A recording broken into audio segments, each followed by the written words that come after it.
What is up? It is, on Thursday we were supposed to do we were supposed to do two parts of goal setting.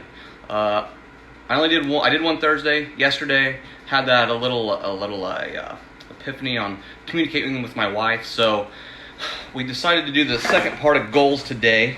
My wife and I, we just got working out. I don't know if you can tell, but my hair's all wet because she made me get a good sweat in. It was difficult. I'm actually getting ready to turn this board off, but here's what we did.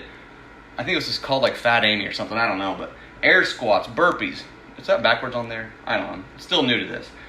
40 sit-ups, 10 more burpees, lunges, burpees, kettlebell swings, all the way down to like 50 more air squats. It was terrible. But let's talk about the second part of goal setting. It's going to be easy. As you can see in the description there, it says SMART. So one of my goals for the month of April is to run 120 miles. So whenever I say be smart, we're going to use the acronym, obviously SMART. So when you set a goal, my goal is 120 miles ran. So whenever we look at the acronym SMART, S is for specific. My goal is specific. I'm going to run 120 miles. It's got to be measurable. So that's the M in SMART. Measurable. So 120 miles, there's a 30 days in April, that's 4 miles a day. A is achievable. Is this something that's achievable? Sure. So goals also, they have to be not only achievable, and the R is realistic, so achievable and realistic, but you got to push yourself. It can't be easy. It can't be I'm going to walk around the block, but everyone's different. Put it into perspective. If that's difficult for you, yeah, make that your goal. So is running 120 miles to be achievable? Sure, I've got to dedicate that time, usually I do it every morning, to running, 4 miles. Is it realistic? Sure, it's realistic. And also, time frame. I've got it on a time frame, so it's 30 days, 120 miles. So to set a goal like that, it's not difficult. Hold on, I gotta let my dog out. It's not difficult to set goals, but you have to make sure that they're going to be obtainable, realistic. You have to have a time frame, and it's got to be specific. I like to use the analogy when we said the other day, it's January 1st, you start thinking about, my New Year's resolutions. I'm going to set these huge goals. Someone that's overweight may set a goal of, I'm going to lose 30 pounds in 2020. And then if you don't have specific, measurable timetable, it's not going to happen. You're going to come into November and be like, shit, I still got 25 pounds to lose. And then I got Christmas, I got Thanksgiving. The chances of losing that much weight that fast is just not realistic. But if you take goals and you slow them down, if you really break them down, so 30 pounds in a year is 2.5 pounds a month. 2.5 pounds is a little bit more realistic than looking at just the number 30. When I started this whole process, I was up to almost 210 pounds. Knock on wood, I've put all of these goals into place. I was very specific, I'm going to lose 2.5 pounds a month. Is it measurable? Yeah, I can eat a little bit less. I can work out, and these things, if you really break them down and you have good habits, good routines all set, nothing in this world is difficult. Like I shared the other day, when my wife did those 60 days in a row, her confidence it skyrocketed, and you could see it in her.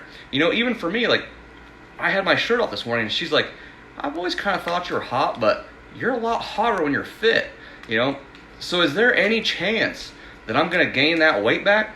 Probably not if my wife thinks I'm hot, It's not going to happen. And on losing the weight too, is there a time frame? Yeah, every month I'm going to lose 2.5 pounds. So it's pretty basic on how to set goals. Just remember, specific, measurable, achievable, realistic, and you have to have a time frame.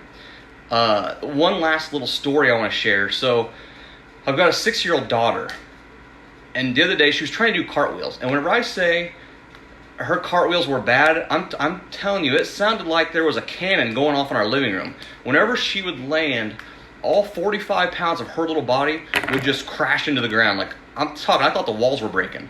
But, and we had a conversation. I said, Roxy, you have to realize And not that she's not athletic, but our little 4-year-old, she gets the concept of the cartwheel. Like, she does them flawlessly. You can't even hear. And so I told her, I said, Roxy, you know, and she's very intelligent. I said, Roxy, you're super smart, and that comes naturally to you. Doing this cartwheel does not come as natural to you. However, you keep practicing, you set these goals, you'll get it, and you're going to appreciate it that much more.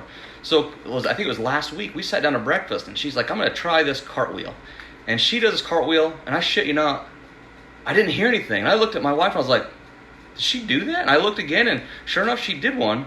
And I was like, dude, it's just completely incredible that this 6-year-old was able to do that. And know what I asked her? I said, well, Roxy, in this short amount of time, how did you learn to do that? And she said something so profound to me that I was probably 33 years old before I got this. She's like, well, Daddy, I just shut my eyes, and I saw myself doing this cartwheel, and then I was able to do it a lot easier. So I'm like, you know, a lot of people, this is probably even over a lot of people's heads that are watching this or watch this. And she's like, and I was like, so you visualized it? And she's like, I don't know what that means, but I guess so. And I told my wife, and she's like, I know she visualized it. I'm like, that's a cool concept for a 6-year-old to grasp, you know. But she's also the type that, you know, she learned how to, and she's done all this stuff at a young age. She's learned how to whistle. She learned how to snap her fingers, blow a bubble, like ride her bike without any training wheels. Anything that she wants to learn, she's like a self-starter, and she just goes and does it. And, you know, being a parent, you're like, you know, that makes you proud. So, you know, anybody, just set some goals. And they don't have to be huge. But like I said, specific, measurable, achievable, realistic, and on a time frame, and you can do whatever you want. So that's all I got today. That was the second part of setting goals. Hope you guys have a good weekend. My mom offered to take all 3 of the kids and keep them overnight. So I don't know. You guys probably saw my video yesterday. I don't know if you did or not, but we talked about the coronials. Just me and my wife tonight. Just playing. See you guys.